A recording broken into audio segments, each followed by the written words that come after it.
Good evening, everyone, or good afternoon, or good morning, depending on where you are in the world and you're watching this. It's good to be with you again. And we're going out on the Facebooks, the YouTubes, the X's, the Getters, the Rumbles. We're going out across most of the known world. Wherever you're watching, anyway, thanks very much for tuning in. We've got a great guest coming on in a second. And more about that. As for me, I've spent the weekend at the Open Golf Championship, which was in my part of the world at a place called Royal Portrush. And I sat on Saturday and got a fair bit of sunshine, which is a novelty. Hello, it's interesting. Our first guest, our first visitor, all the way from Hawaii. Aloha, Donny girl. Good to see you. I was up at that watching that American genius, Scotty Scheffler, win the Claret Jug. It was really interesting and good fun, actually. Golf is surprisingly, as long as you don't mind sitting for a long time, which I don't, it's quite good entertainment.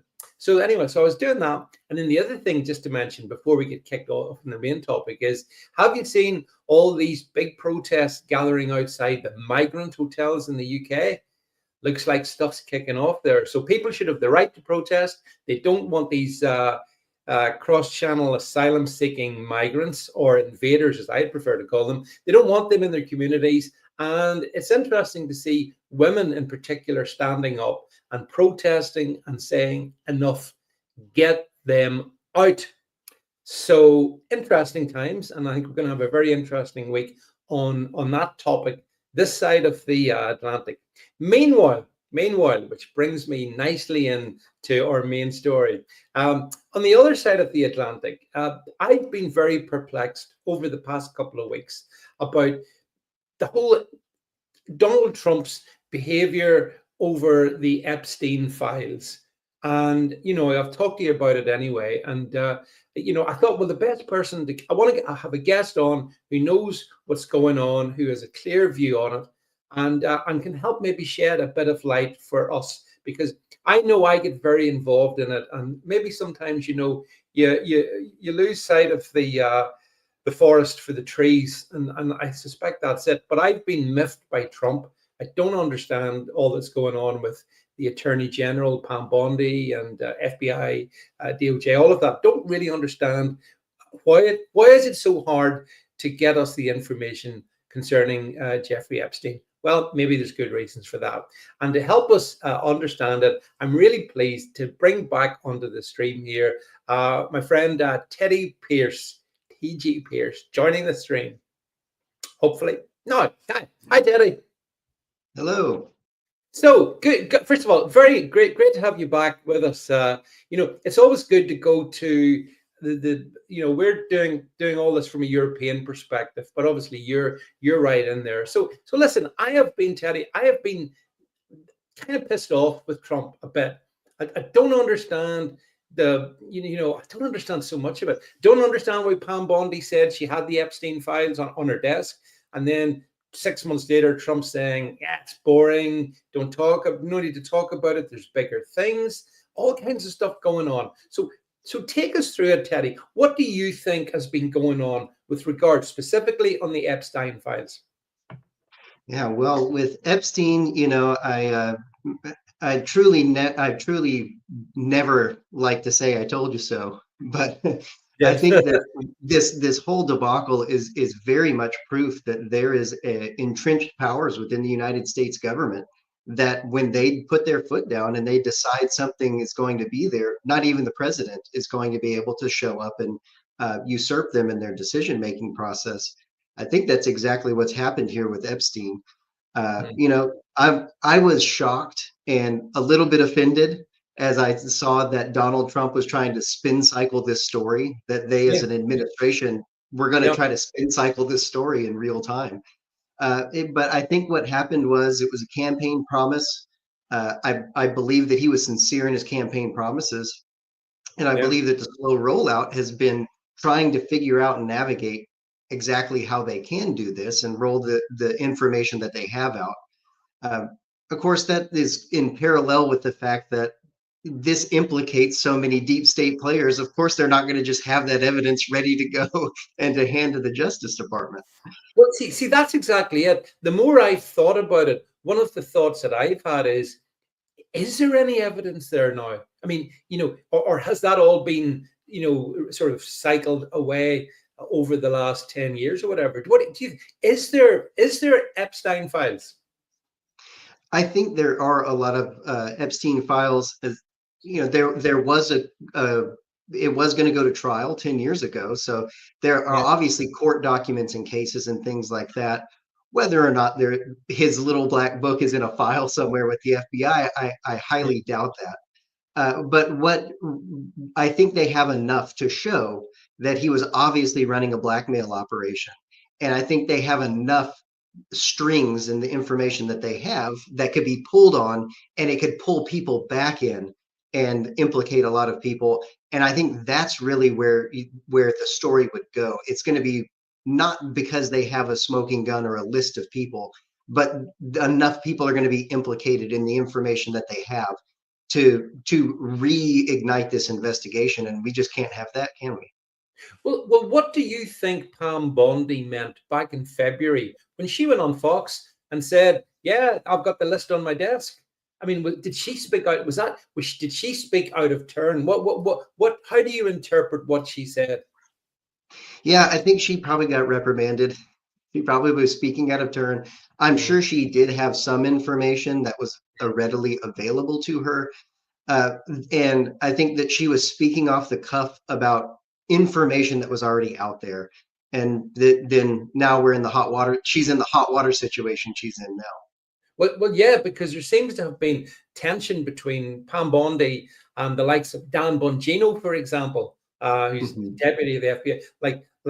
Do you think that comes about because she did get a bit ahead of the game, and then Kash Patel and Dan Bongino basically have had to pull it back in because maybe they don't have the information. Yeah, I don't think they have it, and I think that it felt like a major overpromise on her part, and she was promising things that they had to deliver on. But of course, we all saw the hostage interview on Fox News where they were both clammy and wide-eyed, saying, "Well, we promise it's all, it's all on the up and up. What the modern narrative is the story, Yeah. And so, what do you make of that too? Yeah. No, and then of course, when it came to the fact that basically it became obvious, didn't it? We weren't going to get the information. I mean, that's just obvious. But then Trump, it was the Trump's whole, this is some of the things he said, Teddy. This is boring. Well, it's not boring. Sorry, President Trump. It's very bloody relevant to the victims. It's boring, and we need to move on and talk about other stuff. And do you think was that just Trump blatantly trying to spin? And do you think it worked? Well, I don't think it worked, and the story is never going to go away. And I'll No. tell you about that in a second. But yeah, I think it was an attempt to spin cycle it, and it was just an attempt to push off. And I think that what is happening is he's not being threatened, whether or not Dan and Cash were threatened right before that interview or not. They're obviously not taking the same tact with Trump. He has advisors close to him saying, if we open this up, this is a huge can of worms. It's going to be a diplomatic crisis because all of these people, these world leaders that we've built relationships and rapport with, are going to be on this list. It's going to come out. It's going to upset the economy. It's going to upset all your work, Mr. President. You don't want to do that. Just get off the story. And I think that he's being advised wrong there because it is splitting the base and it is an important story. And the truth has to come out. Because if the truth of the matter is that the leading institutional powers of the world are all being run by highly corrupted people who are compromised by this man who gathered blackmail on them, there's two main questions. Who is he working for? Who placed all of these corrupt people in power? Yeah. And the fact that they don't deserve to be in power if the whole system is built on this level of depravity and corruption. Well, the backstory to Epstein himself, it's so strange, Teddy. I mean, Mhm. it's so strange. How did this guy get to where he ended up. How did he get to be like the billionaire class? Is it, to me, is a mystery.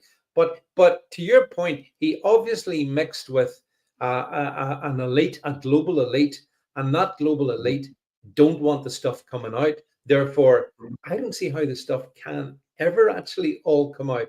I just don't. I don't think that. I've come to the conclusion we're not going to see it. Do you think we might? Well, you're right in the sense that this information can't come out and the world still move on, march forward the same Yeah, as it is yeah, today. And yeah. so that is, it's the people that are in power that are connected. And Mhm. you're right. You look at Jeffrey Epstein and where he came from, and there's a great Tucker interview with Daryl Cooper. Al So Cooper, yeah, yeah, we'll yeah. let them do the 3 hour backstory conversation. But Yeah, we did. Yeah, yeah, yeah, yeah, but just in short, I believe that Jeffrey Epstein he didn't work for intelligence agencies. He worked for the management, right? He worked for the trillionaire class that needed a way to control the billionaire and the millionaire class. And he shared information with multiple intelligence agencies, which is why Mossad says, no, CIA, I thought he was yours. And CIA says, I thought he was French intelligence. And, they're all pointing at each other. It's because yeah, he didn't work for them. He had, I'm sure, badges from all of them and passports, but he's a very wealthy, powerful person.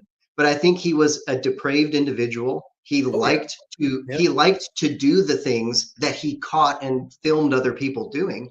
And so he was a perfect person. He was completely completely morally corrupt. There yeah, was never going to be a time where he changed his ways or anything. And no, he wanted to be there on the yacht doing those seedy things. And as long as he got other people on camera doing that and blackmailing them, then the whole purpose of that's his whole purpose of existence. But he exists at the behest of this management class, these central bankers who yeah, say, yeah, who want him collecting that information. And the whole purpose of it is to spin their globalist narrative in the realm of politics and in business, and to create this perverse incentive structure so that they're filling these people, they're placing people in positions of power who are compromised to them and will speak their political talking points as their heartfelt political position. They'll run their businesses the way that the globalists want them to run it. And then it creates this narrative. And every Fortune 500 CEO, every politician is singing from the same song sheet. That ultimately that's what it is. And Epstein didn't want to be at the table making the globalist decisions and making the policy decisions. He wanted to be exactly where he was, and it was a match made in utopia for the people who it benefited to have Epstein live the way he did and collect the information he did.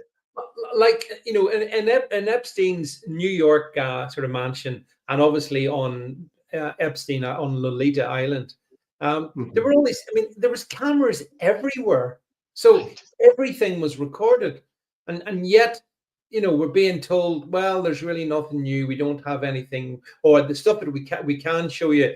It's just too disgusting, so you're never going to get to see it anyway. I mean, who thinks? Do you think that the base will ultimately buy that, or do you think some will keep kicking back, Teddy? What do you think? Well, I'm certainly going to be the one in the camp who still acknowledges Trump as best president of my lifetime, but Yep. I'm going to keep pushing back on this. And Yeah. we mentioned before, like this story is not going to go away.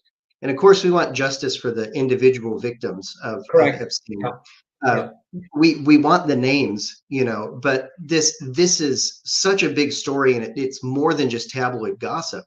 This is he's a linchpin. He's a central figure in proving the fact that our ruling elites in business and politics and the jet setters around the world and the people that go to the World Economic Forum and tell us how we ought to live our lives had someone who catered to all of their proclivities. They were all in the same club, if you will, in the sense that Epstein provided the level of moral depravity that has been alleged thus far.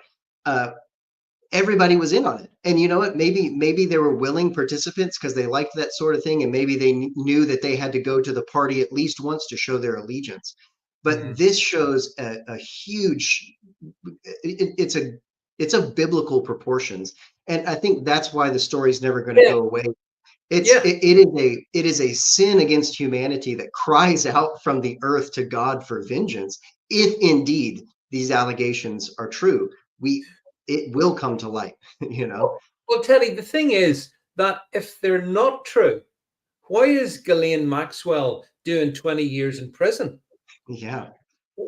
That doesn't make sense, does it? And there's so much curiosity around that. I mean, Ghislaine Maxwell, the daughter of Robert Maxwell, who Hmm. this side of the channel we all know, I knew about and whatnot, and his different connections. I mean, it is a real spider's web. And actually, I mean, I totally get what you're saying about the role that Epstein played in that, but obviously he's been out of it now. Do you think there is a latter day Epstein that we don't know about that's out there? Because they will still want people to fulfill that role, won't they?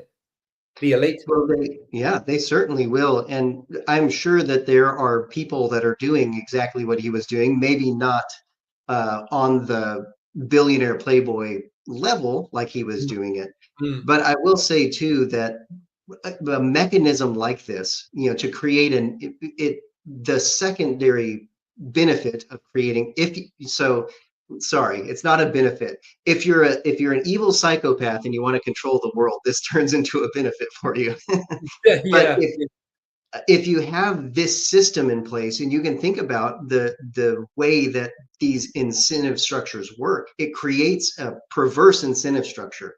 And so now businesses and those levels of elite Wall Street banking and the corporate CEO, the executive class of America, are Mm, peopled with individuals who have this sort of moral framework, where they're totally willing to go to these types of parties and rub shoulders with these types of people. And so I think that what you're really seeing is, in the post Epstein age, is you don't need another figurehead like Epstein again, mm.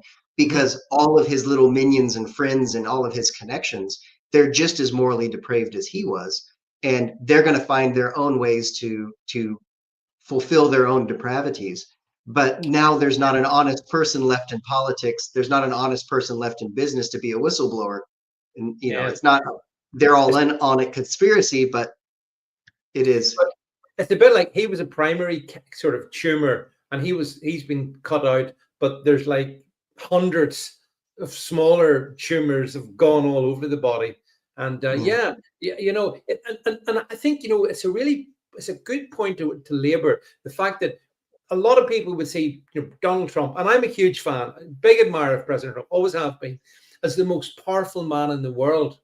But actually, there's limitations. I mean, what we're saying is even he has limitations, and this area concerning Epstein is one of those where he seems to have to back away from, which is what he's been trying to do. And I see so much division within the base on this. People that I really respect, and some of them are saying, look, yeah, we know it's a problem, but we got to stick. We're sticking with Trump. He's told us to shut up about it, so we're going to shut up. And now we've got other things, like, for example, we've got all this coming out regarding the Obama. We got what's her name? Coming out saying that some of his generals were up to all kinds of naughtiness. And there's a mm.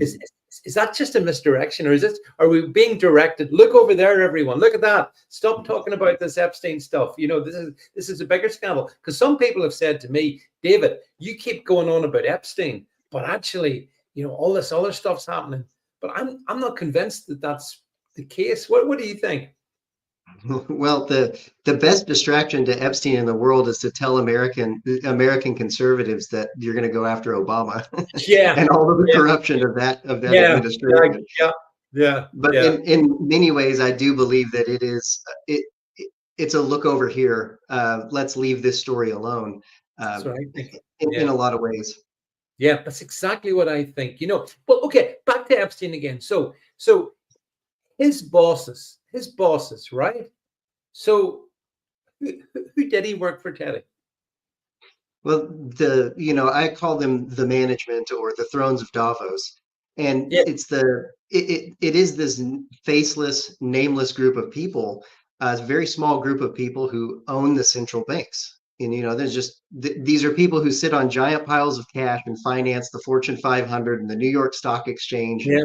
all Yeah. international business, and they've got their fingers and hands in everything.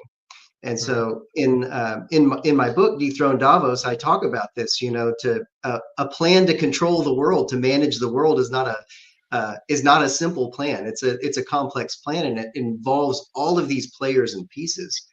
And Yeah. so Epstein was very different than, say, Mr. Diddy, who just recently got a similar dismissal, if you Yeah. will. But those things exist for different reasons and for different purposes, no matter what their overlap is. But ultimately, that is what it is for. Because, like I Mm. said in the beginning, it is to create the globalist narrative, this idea that we're all citizens of the world, we must unite and come together, and it's sold to us as this benevolent march forward for long-lasting peace. It's sold, but it's a narrative being sold to us. Yeah. And the whole reason it's being sold to us is so that they can manage us and rule the world in their image. And so But yeah. that's why I say that he goes directly to the heart of the most powerful people in the world. And so even if I don't believe that I am, but even if uh, my pointing back to them saying they're the central planners, they're the ones who got all this blackmail, to make the billionaires and millionaires get in line with what they're doing. uh, Epstein even connects back to those people that call themselves the Illuminati, or they want you to think that they're this big, scary skull and bones movement. But ultimately, we're never going to know their names until they're exposed for who and what they are. But I do name names in the book, so I didn't want people to think that it's just a tinfoil take. I've got names in the book. Oh, do you know, I was out for dinner on Friday night with some American friends, family from South Dakota, all the way from the Badlands of South Dakota, and we were talking about the founding of the Fed back in 1913, which happened curiously 1 year after the Titanic, or was it? Anyway, a vessel went down containing three particular passengers, the millionaires of that, probably the billionaires of that time, truth be told, who two of whom's bodies were never discovered, and one was discovered very badly beaten up. And I kind of think, well, if you're prepared to sacrifice a vessel with 1,500 people on it, you're probably prepared to do, and because when they got the Fed the next year, I mean, you'll be familiar with that. I mean, the Mhm. origins of the Fed are cloaked in skullduggery, I believe anyway. And maybe that's me being conspiratorial, but I think it Mhm. was. What do you Yeah, think? yeah, I do. I talk about this in the book as well. The Creature from Jekyll Island is an excellent book on Yeah, that. yeah, But you see where this is a paradigmatic turn in this plan for world domination. And maybe at that point in time, the people who formed the Fed didn't have this end goal in mind of getting in the pod and eating the bugs, right? Maybe that wasn't a part of the plan. But yeah. this is a fundamental shift forward. The US dollar becomes the world's reserve currency, Yep. and the American industrial base becomes the corporate base, which Yes. becomes the global corporate base that we have today. Most of those Hmm. they were either founders of the companies, major stakeholders, uh, and they pulled together a private banking cartel. It was six banks that underwrite our entire banking system, and that means that whenever countries start calling our loans, they're not going to call for the U.S. dollar to be paid off by the taxpayer. That means that these people are sitting on enough money to cover the U.S.'s debt. And what are you going to do when a private person pays off public debt? In a government, we're negotiating with them over how they're going to divvy our country up for us. I mean, one of the things that worries me is when I look at the debt, U.S. debt, the Mhm. trillions of debt, and you sort of look at the trajectory path of that, and that's why I had some sympathy with Elon Musk, the whole Musk Trump kind of feud. And I could understand what Musk was saying insofar as if you keep spending, ultimately, as the big beautiful bill does, Mhm. it's not sustainable, Teddy. the US is going to go bust, and that's going to destroy the world. And yet, again, there's no real. Elon obviously was showing the exit door to the world. How did you feel about the Musk Trump fight? Yeah, I had felt that it was disappointing, and I think we talked about that the last time. I said mom and Yeah, dad are fighting again. The kids don't want to see that, but yeah, they keep fighting too. Yeah, yeah, yeah, yeah, yeah. I think in light of that, it's Elon Musk was very ideological and feeling like we could really make some big moves and big changes. And you saw a lot more of Trump willing to play the game of politics Yes, and get the spending, keep the level of spending so that we could start turning the ship slowly. And there's more of kind of a Ron Paul aspect to Elon Musk thinking that we were going to get in power, and Trump was able to jerk those reins of Washington, D.C. and change things overnight. And for better or for worse, that's kind of the reality of the situation and the way that I see it. And I think that Trump's strategy was to make sure that he didn't have any funding pitfalls, certainly before the midterms, because a exactly. lot of the spending and a lot of the complaint was we're increasing the deficit even more. But he's funding things for multiple years so that the Democrats can't pull the spending shenanigans on him like they did his entire first term. And Yeah. so there was Hmm. a lot of strategy and a lot of things working in the background. And ultimately, yes, I would love to see massive changes. But the way that we're going to get to those massive changes, I think Trump is right. I think his sentiment is right that you're going to get a 1% change, 1% at a time. But I'll say it's very funny that the reason I think the reason that people are resistant in this administration to release the Epstein files is because they say it's going to upset the world order. It's going to mess up diplomatic relationships, and Yep. businesses will Yep. fail overnight because of this corruption. But you're exactly right. The spending will do it. So which way do you want to go? Well, Yeah. pick your destruction adventure, I guess. Well, the thing is, I share your analysis. I think Trump has to. He's political. Elon is more ideological, I suppose, and with a business bent to him as well. So I fully understand the Musk position, but Trump had to do what he did. Otherwise, the midterms is going to be a massacre, and nothing's going to get done then. So I get that. Although, do you find that this sudden interest that the Democrats have in the Epstein files, that it's a little bit cynical, I think? What do you reckon to that one, Teddy? The Democrats, Yeah. they want to get the truth out there now. Yes, all of the sudden, Sudden, world yeah, mean very much to the progressives. It's yeah, very rich to see them do that, and it really is just to rile it up and keep the story going and things like that. Um, I'd like to, but this is the one time I say I'll agree with Democrats. I will I will cheer for whoever is telling yeah. President Trump to release the Epstein files. Um, Mhm. and ultimately, I think that would be at this point, and there's going to be some eating crow. And I think that's the best path forward is for them to say, look, we thought that we were going to get to the bottom of this. We thought there was going to be some evidence and some names and some things that we could release. Yeah. And we got down to it, and there's nothing in the FBI's vault. It may be in some other intelligence agency's vault. Mm, But here's what we do know. We're going to release it all and let the investigative journalists do their thing and let the chips fall where they may. I think that's about the only way to get out from under this for the Trump administration, because as you and I both pointed out, this story is not going away.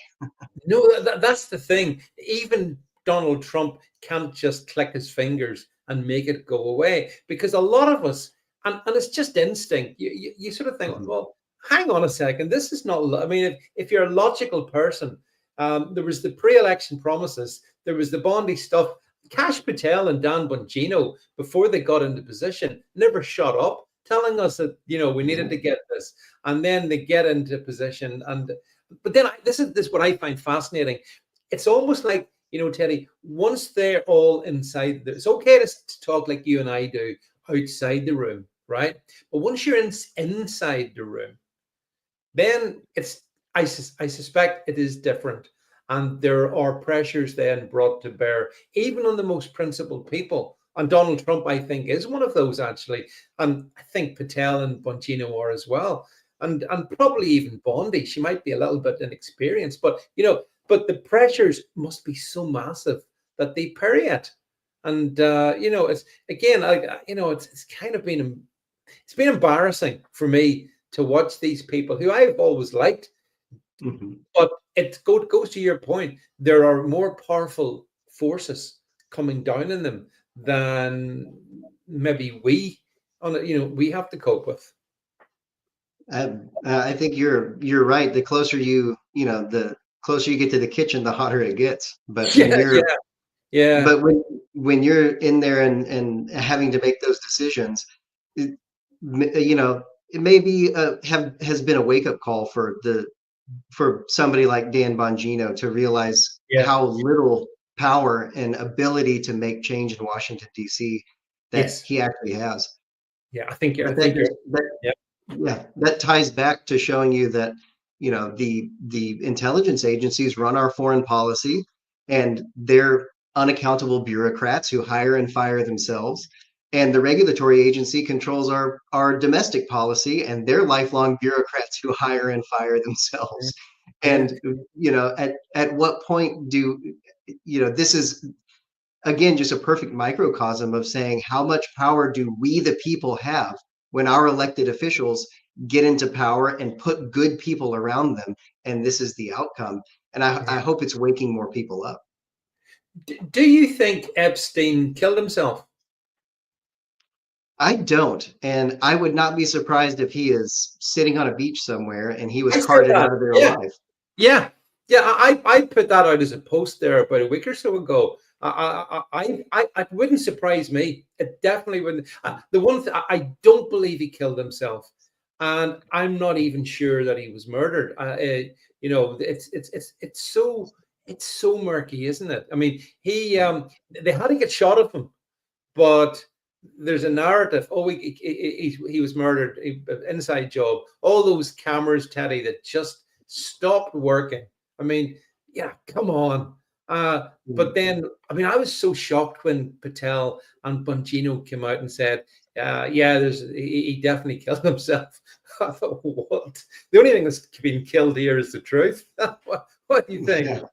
Yeah, Yeah, yeah, well, it's somebody who made the joke basically that when the new president gets elected, he meets with his intelligence advisors, and they show him their own high definition video footage of what happened on that fateful day in Dallas in right. 1963, Yeah, and they just watch him. They show him unequivocally that yeah, how that happened, and they say, "Do you have any questions, Mr. President?" And they yeah. say, no, no, no, I don't have any questions. But And with Bongino and Cash, both of them, to have that interview, that Fox interview, it you know, too much telegraphing of the fact that they're looking around, they're clammed up. They obviously are speaking the talking point that they were told to say. And I don't know if that was Trump telling them to do that because we're moving on from this story. It's hard to know exactly mm, where all of that comes down. But mm, when you have such a terrible cover up, of course, going back to the original indictment on Epstein and the sweetheart deal that he yeah, got, and yeah, all of that, and then that gets lifted by a court 10 years later, and he comes in. And one of the interesting parts is Bill Barr, the attorney general. yeah, Bill Barr's father, Donald Barr, is the one who hired Epstein at the Dalton School. And he's a former intelligence guy. So he yeah. gives him his first math teaching job. That's right. Yeah, Yeah. yeah, And so he happens to be the guy who comes in just months after this new indictment comes. He gets arrested, and Donald Barr's son, Bill, is facilitating all of these things. And yeah. you get to this level of compounding coincidence. And then on top of all of that, now that it's all over and we have the right people in power who could give us the answers, and for them to stonewall us in this really it Three Stooges kind of way, we've got the info, we don't have it. Oh, we're flubbing around ourselves. It Yeah. it just But to act like all of these compounding coincidences are just the way that things are. It begs credulity. Don't tell me to not believe my lying eyes. Well, it is that. But then the other thought I had was, and I've heard other people say this as well, when you step back and you look at the whole thing, the people that carried out Dallas in 63, right? If they could do that, and they did in 63, well, seriously, in 2025, they're going to go, oh, you voted for Trump. Oh, absolutely fine. Here you go. Here's all the information. Teddy, the more I think about it, the more I conclude we were never going to get it, because it's the same people. Okay, it might be a generation on, but it's the same people. It's the same entity that was prepared to blow a president's head off, which is why the point you made, when you come in and they show you whatever they show you, you're probably under no illusion that you're not the most powerful person in the room, even though you should be, because you're democratically elected by the American people. But the deep state doesn't have to worry about being elected, does it? No, and and again, going back to the idea of having this figurehead in Epstein, right? It's dangerous to have a figurehead. It's dangerous for there to be one person that you can point to. And again, why he is persona non grata, and we must move on, right? Because having one person as the head of the snake, well, you can say, well, that's the bad guy. Let's go get the bad guy. And of course, the intelligence agencies operate in exactly the opposite way, right? It's Mr. Agent No Name from no such place. Yes, that's no right. name agency. And it's just all these things that are happening in the background. And their bosses, their handlers work in the exact same way. And that again, we're dealing with these forces and too many coincidences that point us back to the fact that we're dealing with something behind the scenes, and this veil is getting very, very thin, especially when it comes to characters like Jeffrey Epstein. I see my producer put up a comment there, which is an interesting one, where he says, I'm fed up with the 4D chess stuff or the 5D chess stuff. And he's right, isn't it? And I get a lot of this, people saying, David, Trump is so far ahead of everybody. But not on this, he's not. I don't believe this is 4D chess. Do you? No, and we had talked about that before too. I said I think that he's aware of enemies, but he knows the enemy right in front of him.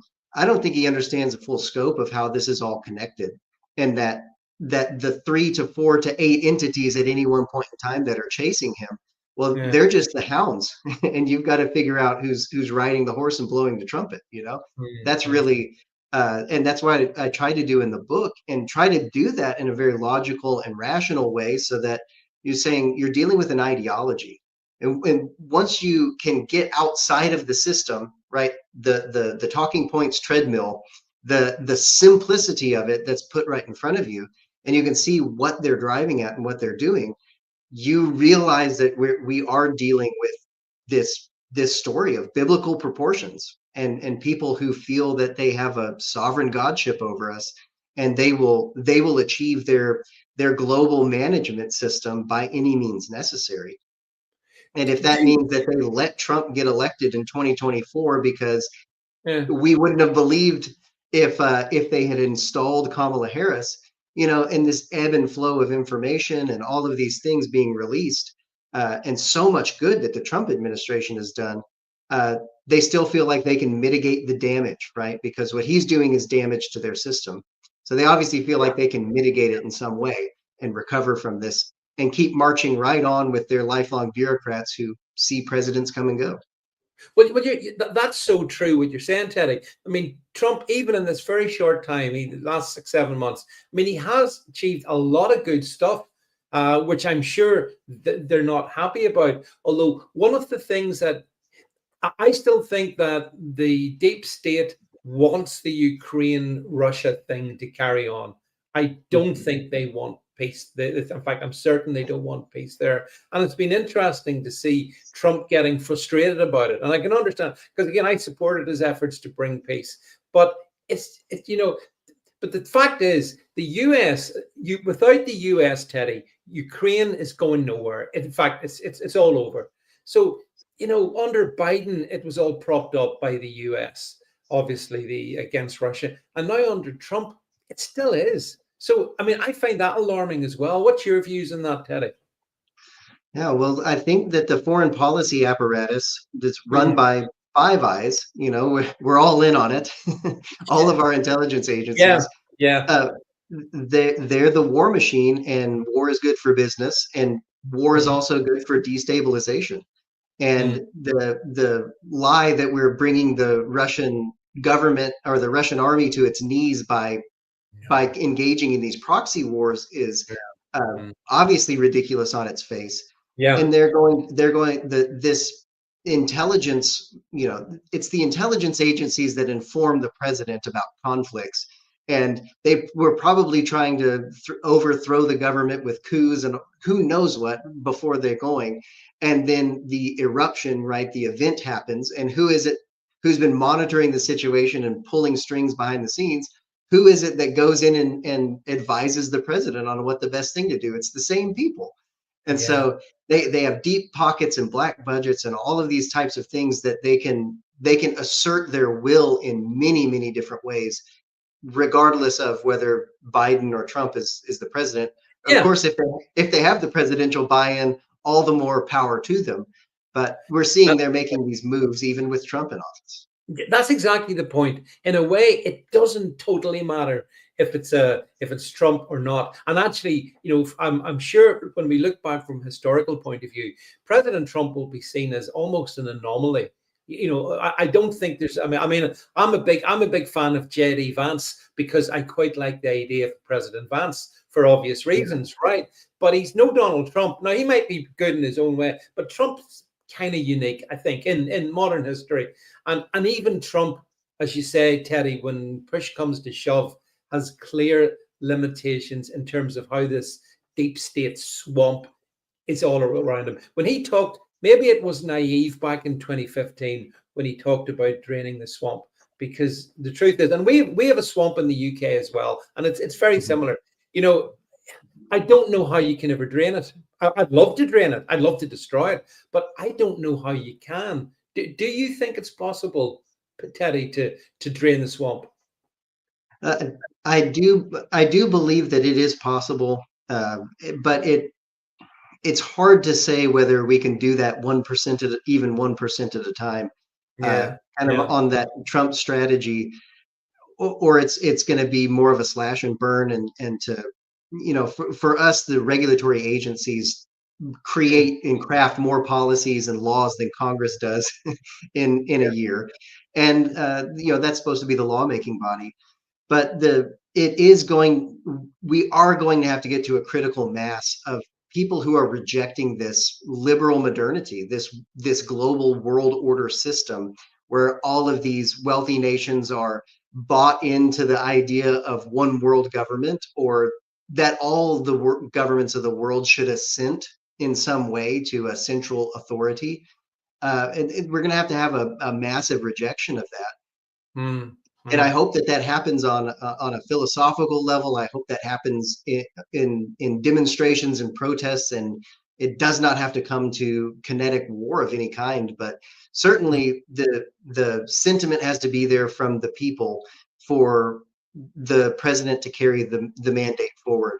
And but at that point in time, it's a battle of the wills, and you said Trump's an anomaly. He's exactly that, and he's the only Republican that I can ever remember being in American politics who had the will to say what he was going to do and then go try to do it. And so He even did. in the Yeah, Epstein thing, I think he tried to do it. And yeah, so, yeah, yeah, yeah. I agree. so that's my thing. I hope JD Vance has the principle and fortitude to continue this. I think he'll probably be the outsized favored candidate in 2028.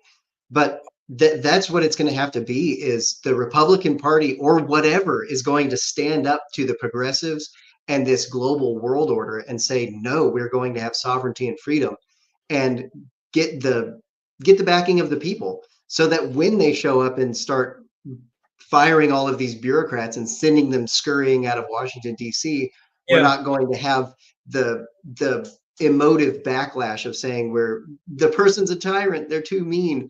And so Yeah. that narrative's breaking down in real time.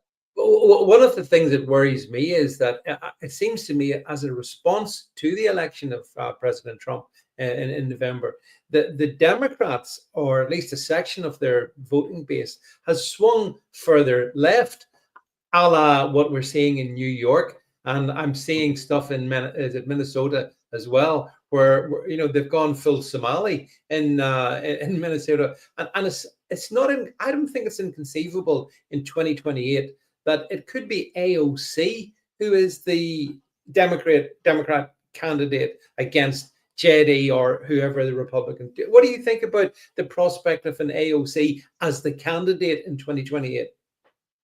Yeah, I agree with you in the sense that the avatar of the Democrat Party, right? The Yeah. how we would describe the ideal candidate for them is someone who is saying the quiet part out loud when it comes to Yeah. collectivism Yeah. and Exactly. of course socialism it turns into rainbows and unicorns when it's democratic socialism, right? It Yeah. Yeah. all of a sudden becomes better. But we're seeing this radicalizing of the left more broadly, and we're seeing a lot of divides and breaks on the right. We're an anti-left coalition at this point in time, and so I would really like to see Mm. uh, one of the roughest things about Republican politics is the establishment of the Republican Party is very split on Yeah. these very purple Republicans who want to lose with dignity uh, Yeah. and fall on the sword of Yeah. my principles and be controlled opposition and be a part of the establishment in DC. And as we Mm. pull away from that, that's the only way that we're going to be able to muster any strength and courage, is to say we're not just an anti-left party, we're a positively right party, and their ideology is destructive and terrible. And as long as we're taking this tact in the other direction, but this is our positive vision, then we can start, I think, seeing some real progress. And Mm. the institutional, the left has such institutional power. 96% of the media vote Democrat, Yep. 98% of bureaucrats vote Democrat. It's their ideology, it's their theology that drives Washington, D.C. And we are really going to have people strong enough to fight them on that almost theological level, Yeah. and win back our ideas. And is it because of that infrastructure that you just mentioned that once they get into power, they just do stuff. They get Right. things done. And it annoys me because when our side gets into power, everything's a battle. But maybe it is, you said, because there's that vast bureaucratic machine that is Mhm. there to stop things getting done. And you only see it when it's a Republican in the White House. When it's a Democrat, well, there's no need to fight it because they want it done. Yeah, and that you can see how many times did Obama put out a piece of legislation and get cut down by a district court judge ruling that he couldn't do it. Never can They happen. Yeah, were that yeah, that rubber stamp couldn't be pounding the table hard enough for anything that he put through. And yeah. so Mm, that's a fundamental problem that the Republicans are going to have to get very serious about solving, or decide that they're not going to try to solve that at all, and they can go into obscurity because the MAGA movement, the America First movement, is going to abandon them eventually if that's the best we're going to get. yeah. Well, that's it. What do you think of Elon Musk's the America Party idea, Teddy? What is that, a goer or is that just an illusion? I I think that it's an illusion, but only because Elon Musk is a 90s liberal, and it was 90s Democrat liberalism that Mm, laid the groundwork and the seeds for this progressive Marxist party to completely take over our mm, culture and our institutions mm, of power. And mm. so as he's been formulating his opinions on politics, I believe that if he starts this middle ground liberal party, he doesn't understand that that's not where the mind of certainly of the youth and of the next 20 years of politics is going to be. I Mm. make the case very strong in the book. Look, we're going to be dealing with the Democratic Party becoming more progressive, Yeah. speaking more the language of collectivism, Yes. speaking more that the government should and we will enforce the government to solve all of our problems. And we're Yeah. going to have this giant bureaucracy that would be no different than what you would find in Moscow in the 40s or the 50s, you know? Yeah. And Yeah. so we have to have that positive vision, this pro-America, pro-1776, pro-constitutional and founding vision. But this middle ground, this liberal middle ground, nobody under the age of 40 in America wants to go back to liberalism, right? We understand that it was this mealy-mouthed time Yeah. in politics where we felt like we could all just kumbaya and get along, and it allowed these forces to invade so many of our institutions and places of power and wield that progressive ideology against us. So if you're in the progressive camp, you're a cheerleader, you want to see that vision carried to, but if you're on the other side of that and you disagree, you find yourself off the reservation, if you will. We realize that it's not, talking nice to these people is not the solution. They No. are counting on us showing up to have a conversation, and they're going to show up with weapons, and then Exactly. they're Yeah. ideological weapons to beat us down. And Yeah. so we're done with that. We don't want to go back to that. And Yeah. so there could be real, I think there's Mm. good opportunity for a third party in America, but it's not going to be what Elon Musk and it's not what the libertarians and the other third parties are trying to bring. I think this is a good chance for a Teddy Roosevelt style bull moose party, and maybe that means that Democrats win in 2028. But if an America First candidate can articulate that vision and say, "Come hell or high water, we're bringing this to Washington D.C." And get 30 to 40% of the vote, it'll be like the fall of the Whig Party, like right before the Civil War. The Whigs and the Democrats were fighting with each other, and the Whigs imploded because they didn't have enough of a vision to fight to meet the Democrats, and the Republican Party was born and took over. Of course, that's Yeah. how Lincoln got elected, but not before he lost the first time. So. Yeah. Yeah. So you actually think that even if the Democrats did win in 2028, and for example, we did have, God forbid, President AOC, at the end of that period, there could still be a return of something even more powerful on our side, so to speak. Yeah, I do believe so, and I think that's why I mentioned the Whig Party kind of Yep. fizzling out ideologically, and the Republican Party really stepping in to bridge that gap. It clarified and made a small clarified minority, Mm. and maybe we had small numbers of people in Congress and in the Senate, but we saw that ideological cohesion of the early Republican Party. Mm. And ultimately, like I said, he lost the first time he ran, but when he ran again, just his sheer election obviously upended the world order.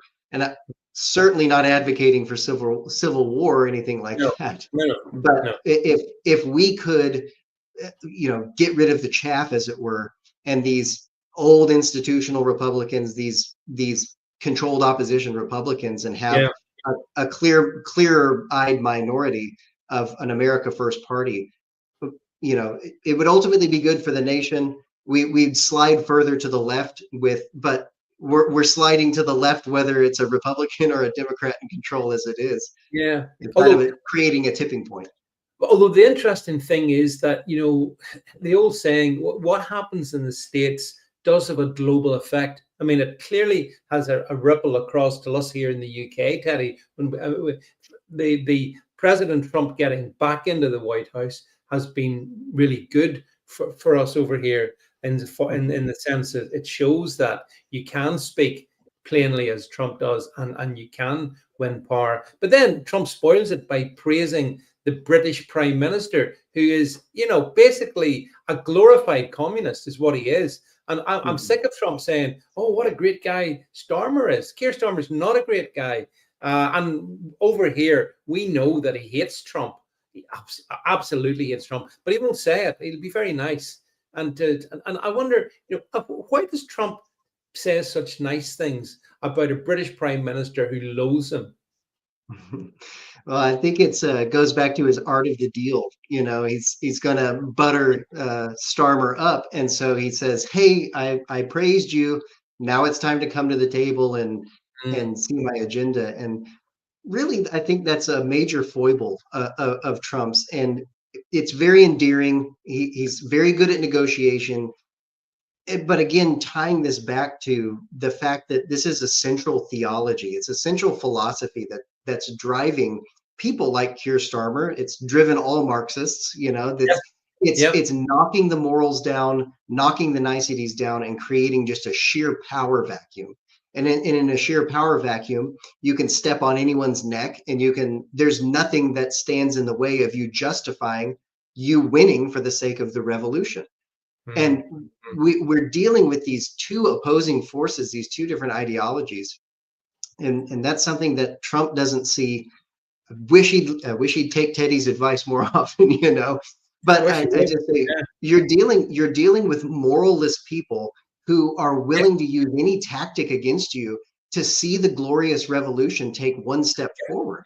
I agree. And Mhm. we're going to have to start admitting that's what we're dealing with. And Yeah. they're going to throw that meanness back in your face and say, "Oh, well, we're in the game of politics, and that's inappropriate, good sir." And we're Yeah. going to have to start smacking them right back and saying, "That's how you view me. You hate me. You hate what I stand for. You want to Yeah. see me fail." The right has to get to that level before I think we're going to start seeing any real institutional power Yeah. I mean, dynamics. one of the encouraging things that we've seen over here, Teddy, is in the past day or so, I think Jerry Vance and a few others have made it clear that if the Brits want a deal with the US, then free speech, or sorry, US platforms operating in the UK, like for example X and like other and those others, cannot be threatened in the way that the British government wants to threaten them, totally wants to do it. And I think that's the sort of thing that will make the British leftists government back off, because because the truth is the rest of the world needs America. Like we do, we totally need you guys. And Starmer knows that as well. So even though he wants to crush free speech and stop people like me over here, he can't, because Jerry Vance says so. And that's it's kind of reassuring from me, that because other than that, we've got no one to defend us. I mean, that's the thing. Ultimately, we have the White House. We don't have Brussels. We don't have, because NATO's a big problem, Teddy, as well. NATO is something I wish the US would leave NATO. Get the hell out of NATO. Axis of evil.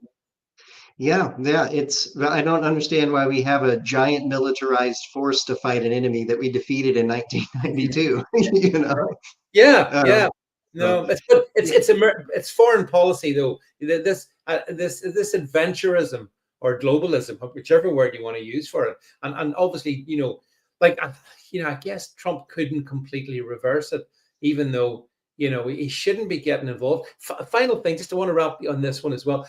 Another one that's kicked off in the last couple of days has been in Syria. In southern Syria, the Druze are being massacred by Jelani, who Trump gave a big hug to and said what a great guy he is.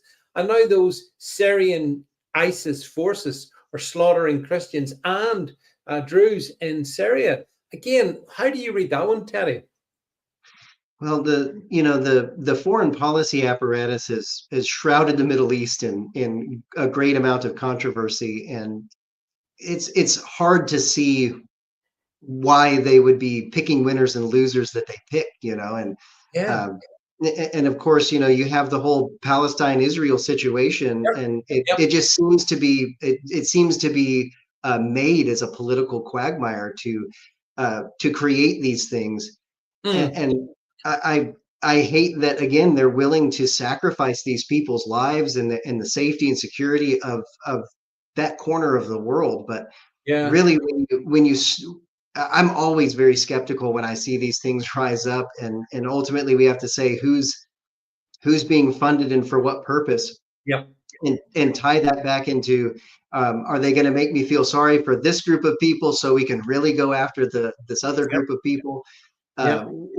trying to understand the narrative. I think it's a little early at this point, but one thing is for sure, get ready for another spun up narrative. I'm sure. Well, look, Teddy, it's been a pleasure to speak with you, and I appreciate you taking the time. Can we just bring up Teddy's book again? Everyone watching this, do make sure you get yourself a copy of, we talked about it the last time, Dethrone Davos and Save America. It's a very thoughtful analysis. And I have to say, Teddy, a lot of the stuff you've put in that, I mean, it's coming true. I mean, we know that the left, the progressives are moving more extreme. They're not moving to the center. That's not the way it's going to work. So I hope everyone, if you want to have a good read, you'll not get a better read than this. So please support Teddy. Check him out on over his X as well. He's the high king of noble savage nation. You're the high king. So you're royalty then. Self-described, I guess. Self-described, yeah. Well, tell you, listen, seriously though, thanks so much. I appreciate you taking the time out of your out of your busy schedule to speak to and listen to the review and talk to the reviewers. So thank you very much. Thanks everybody across the different platforms for being with Teddy and myself this evening. I shall return later in the week, but from Teddy and myself, it's good night.